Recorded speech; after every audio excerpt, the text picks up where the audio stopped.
примерите, които ги давах, показват колко сложен, многослоен проблем е и не вярвам на никого, който може да каже, аз знам как да се реши този въпрос.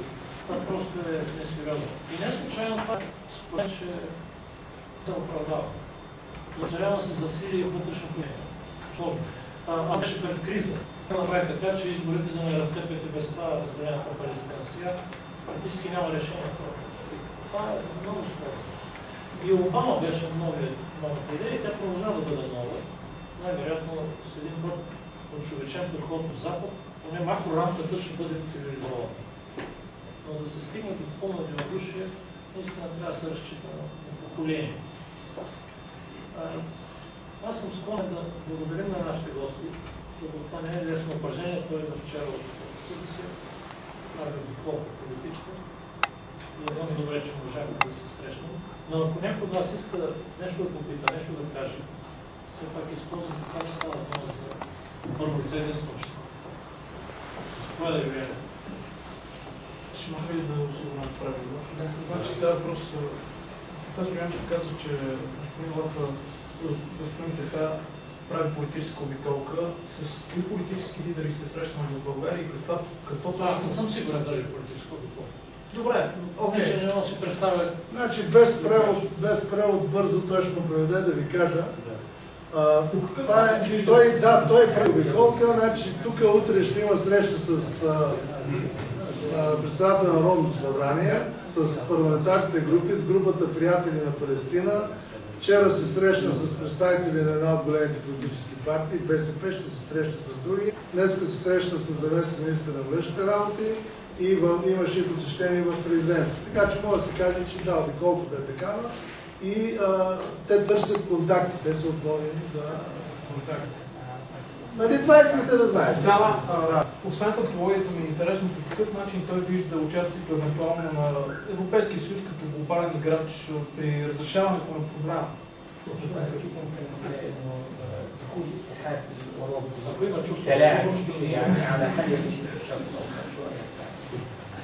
الاتحاد الاوروبي موجود عندهم اولا الاتحاد الاوروبي لديه مشاكل كثيره وله دور الرباعيه لها دور الرباعيه تمثل الاتحاد الاوروبي. Въпреки в играта, тая роля, която не е баланс, изявена, но не е баланс. ترجع الى كل الوثائق التي تصدر الاتحاد الاوروبي القضيه الفلسطينيه. ترى انهم ما زالوا И се вижда резолюции и решения, които излизат, че някакъв двоен може би по-малко се изразява от може би другите, но все пак слува този двоен стандарт и се вижда това, което отива. ونحن نعرف هناك تغيير في الاتحاد. Със сигурност Европа е по-напред много, отколкото по-трудно. وفي قضيه الصراع في الشرق الاوسط امريكا هي التي تقرر والاتحاد يتبين له. Но за сега момента Америка роля счита какви... Да ни каже, каква е неговата лична оценка за Антони Блеер? Много се приказваше. В началото сега се мълчи.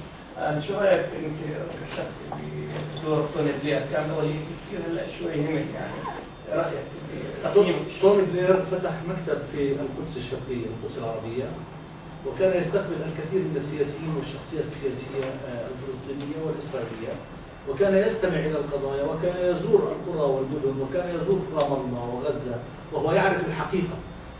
Тони Блеер има офис в източен Иерусалим. Той направи много срещи с палестинци, с арабски лидери, с палестински лидери по принцип.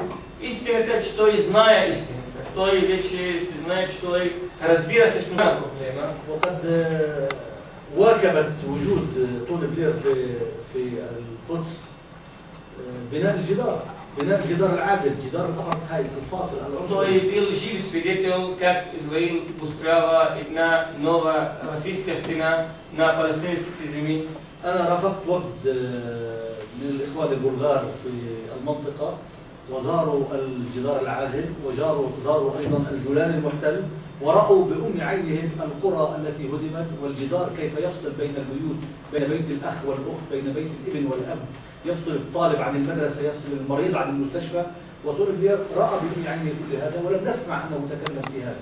Тони Блеер бил жив свидетел на тая стена. Той нищо не е прикал. След като всички, които отиват и виждат тая стена, няма как да не говорят. Може би имаше една българска делегация, мисля, че имаше доктор Берон, имаше други, които са отишли и видяли как тая стена разделя селата, артистите, братята един от друг, който и точно направи на конфискува много палестински земи.